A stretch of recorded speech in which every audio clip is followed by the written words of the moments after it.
Tour operator owners association Cox's Bazar ক্লাবের আহ্বায়ক। আসসালামু আলাইকুম, আমি রেজাউল করিম রেজা, ফাউন্ডার।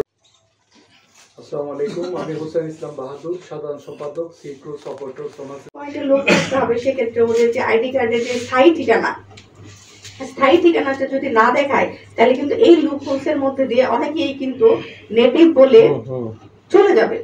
তো আমাদের কিন্তু একটু চেক এন্ড ব্যালেন্সে রাখতে হবে। যদি চেক এন্ড ব্যালেন্স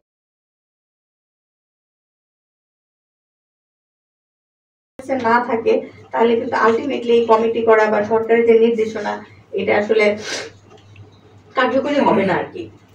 এই ব্যাপারে আপনাদের মতামত? স্যার, আমার মানে পুরো মেকানিজমটা ডিপেন্ড করতেছে আমাদের জাহাজ কোম্পানিগুলি মানে কি বলে সদিচ্ছার উপর। এটার উপর তো বড় কোনো কথা নেই, কারণ আমরা তো যখন জাহাজ কোম্পানিগুলির সাথে কথা বলবো, ওনাদের ঠিক ধারণ ক্ষমতা কতজন, ওনাদের কোন লেভেলে কতটা সিট আছে, হ্যাঁ, সকল কিছু কিন্তু একীভূত হবে। ওনারা যতগুলি অ্যালাউড সিট আছে, এর বাইরে কোনো ধরনের যাত্রী উঠতে পারবে না। তো এই ওই অ্যালাউড সিটের মধ্যে পর্যটকও হতে পারে, লোকাল পিপলও হতে পারে। লোকাল পিপলের ক্ষেত্রে আবশ্যিকভাবে ওনাদের এনআইডি কার্ড দেখাইতে হবে। উনি যেটা বললেন, ওনার সাথে ওনার মা এবং বোন আছে, বা সেটা তো এটা একটা ভ্যালিড রিজন। সেই ক্ষেত্রে উনি লোকাল পিপল হিসেবে উনি এন্ট্রি করবেন, ওনার সাথে কতজন আছে। তো দিন শেষে যখন আসবে যে আমার পর্যটক কতজন গেল আর আমার নেটিভ পিপল কতজন গেল। এখন কক্সবাজারের সার্বিক মানুষ হলো ধরেন সব মিলে আপনাদের ভাষা মতে 10-12 হাজার নেটিভ পিপল, এর মধ্যে হবে না। এখন দেখা গেল কোনো এক মাসে এক সপ্তাহ পরে দেখা গেল যে কক্সবাজারের নেটিভ পিপল ট্রাভেল করলো 20,000 আর পর্যটক ট্রাভেল করলো 3,000। মানে এটা তো আমরা কিছুদিন গেলে বোঝা যাবে। হ্যাঁ, ডাটার মাধ্যমে মানে এটা বলতেছি যে এটারও কোনো সুযোগ নাই যে নেটিভ পিপলরা সে যে মানে ট্রাভেল পাসকে মানে বাইপাস করানো হবে যাওয়ার আমি কোনো সুযোগ দেখি না আর কি। হ্যাঁ, আবার এমন ভাবেই এটা হলো যে এই ট্রাভেল পাসের কারণে যেন নেটিভ পিপলরাও যেন মানে বাধাগ্রস্ত না হয় বা ওনাদের যেন নির্বিঘ্নে চলাফেরার কোনো প্রবলেম না হয়, সেটাও আমরা ওভাবে দেখবো আর কি। ঘাট থেকে সবসময় বিভিন্ন জাহাজ চলাচল করে এবং সেটা ওয়েল এস্টাবলিশড, ঠিক আছে। তো সেই পয়েন্ট থেকে আমাদের জাহাজ চলাচলের ক্ষেত্রে কোনো অসুবিধা নাই, যেহেতু সেটা ওয়েল এস্টাবলিশড। এসিএ এলাকায় একটা বিষয় আর জাহাজ ছাড়ার পয়েন্ট আলাদা একটা বিষয়। হ্যাঁ, ওইটা শুধুমাত্র ওই একটা জাহাজই না, সদরের সকল জাহাজ, সেটা সকল ট্রলারগুলো সেখান থেকে চলাচল করে। তার মানে এই ফোরাম থেকে আমরা এটা করতে পারি যে যে জাহাজটাকে অলরেডি অনুমোদন দেওয়া হয়েছে বা কক্সবাজার সদর থেকে যে জাহাজগুলি যাবে, যদি ফিউচারে যে জাহাজগুলি অনুমোদন দেওয়া হবে, সেগুলো এই বিআইডব্লিউটি ঘাটকে পয়েন্ট নির্ধারণ করা যেতে পারে।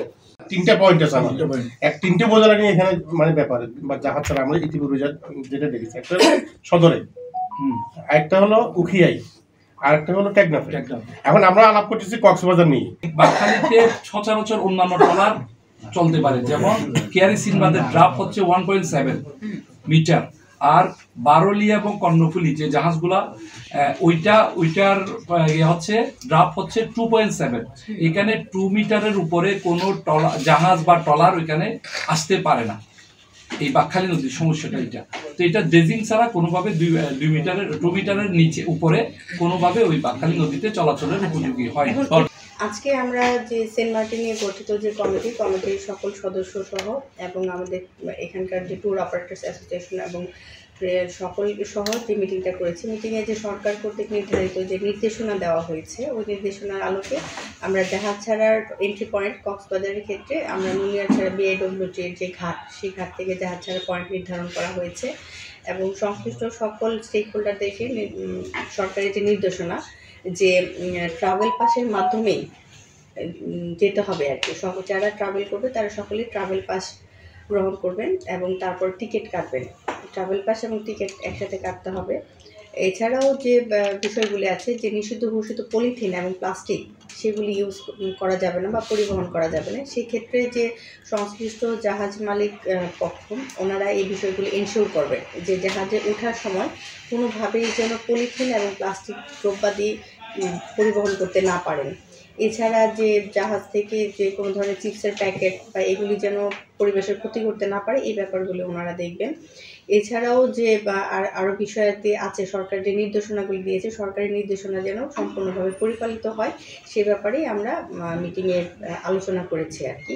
এবং আগামী আমাদের যে প্রশাসনের ইতিমধ্যে একটি জাহাজকে অনুমতি দেওয়া